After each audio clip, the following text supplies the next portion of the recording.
Oi, eu vou falar sobre o conto O Outro. Esse conto é a narrativa da vida estressante de um executivo sem tempo para nada, somente para trabalhar. Passa dias e noites estressado, angustiado, sentindo sempre que o seu tempo é insuficiente para tudo que ele precisa fazer. Esse executivo, a vida dele é o trabalho. Ele só pensa em trabalhar, sai de casa cedo, volta tarde, almoça correndo, justamente para ter mais tempo para trabalhar. A vida dele é o trabalho. Tanto é que tem um trecho ali no conto que ele fala: e sempre no fim do dia, eu tinha a impressão de que não havia feito tudo o que precisava ser feito. Corria contra o tempo. Quando havia um feriado no meio da semana, eu me irritava, pois era menos tempo que eu tinha. Ou seja, ele não pensava em descansar, ele não tinha uma vida. Era apenas o trabalho e ele se irritava quando ele não precisava trabalhar. A rotina estressante começa a fazê-lo sentir taquicardia e o que o leva a um cardiologista. Ele passa mal, o coração acelera, ele passa mal, quase desmaia. Então ele vai a um cardiologista e esse cardiologista pede uma série de exames a ele e aí ele fala, curto e grosso, você precisa diminuir o ritmo. Você precisa trabalhar menos, se alimentar melhor, se estressar menos, praticar mais exercícios físicos, senão você vai infartar. E ele acha graça porque ele não tem tempo para isso, ele não tem tempo para cuidar da saúde. A vida dele é o trabalho mas ele, assustado com o que o médico fala, ali ele começa a fazer caminhadas. Com narrativa em primeira pessoa, linguagem cortante e seca, as frases curtas e bastante pausadas, vamos percebendo a sensação de cansaço e de angústia do executivo, por pensar somente em trabalho, seu único objetivo de vida. Não sabemos mais nada sobre ele. Ele não fala mais nada, que. Apenas isso, a vida dele é o trabalho. E, paralelamente a isso, né, essa vida estressante dele, essa dura rotina, que começa a acontecer algo de diferente. Né? Quando ele sai do escritório e chega em casa, ele sempre encontra um sujeito a quem ele logo dá uns trocados para ficar livre. No transcorrer da sua narrativa, percebemos que já não é só o trabalho que o deixa cada vez mais em um cansaço extenuante, mas também a existência daquele outro que o aborda sempre pedindo ajuda e que ele logo imagina ser dinheiro.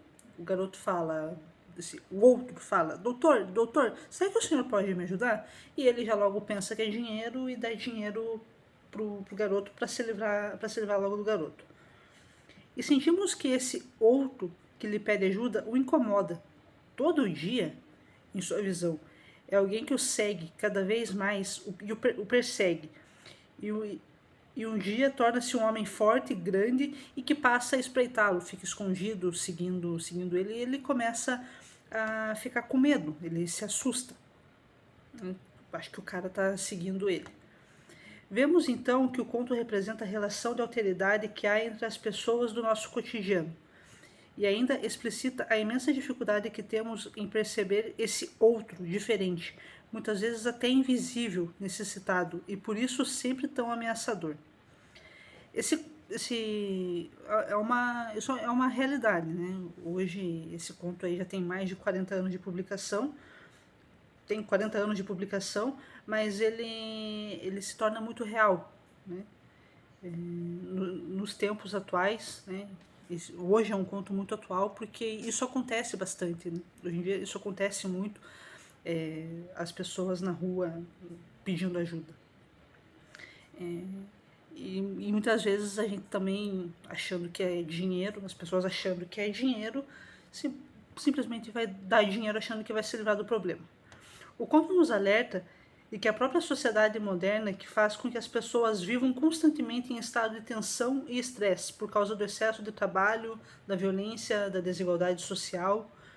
Além disso, aceitar a diferença racial, social, econômica ou cultural cada vez mais presentes em nossas vidas depende de como cada um vê o outro, se o percebemos como um ser estranho e até mesmo inferior, que é o que vemos no conto, ou se tentamos enxergá-lo a partir da perspectiva dele e de suas vivências, aceitando, ao menos respeitando sua alteridade.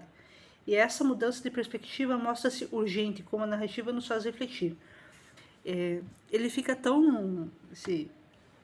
Esse homem do conto, ele fica tão assustado com esse garoto que ele resolve fazer o que o médico mandou ele fazer. Ele para de trabalhar, ele diminui o ritmo, ele começa a dormir melhor, ele começa a se alimentar melhor e ele enxerga uma mudança, tanto no seu humor quanto no seu estilo de vida, né? Por medo desse garoto, desse outro. E aí um dia ele estava saindo de casa para fazer a caminhada dele e ele vê esse outro lá indo pedir ajuda para ele, implorando por ajuda para ele. Doutor, você não pode me abandonar, eu preciso da sua ajuda. E aí ele fica assustado, achando que o cara estava seguindo ele, volta para dentro de casa, pega um revólver e mata o garoto. E é aí que ele vê que na verdade é um garoto. Ele achava que era um homem ameaçador, alto, forte, né? Tinha medo. Só que depois que ele mata o garoto, ele vê que na verdade era só um garoto, uma criança, um garoto de pele pálida e espinhos no rosto.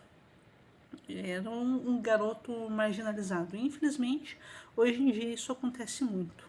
As pessoas fogem dessa realidade. Então esse conto ele é bem atual.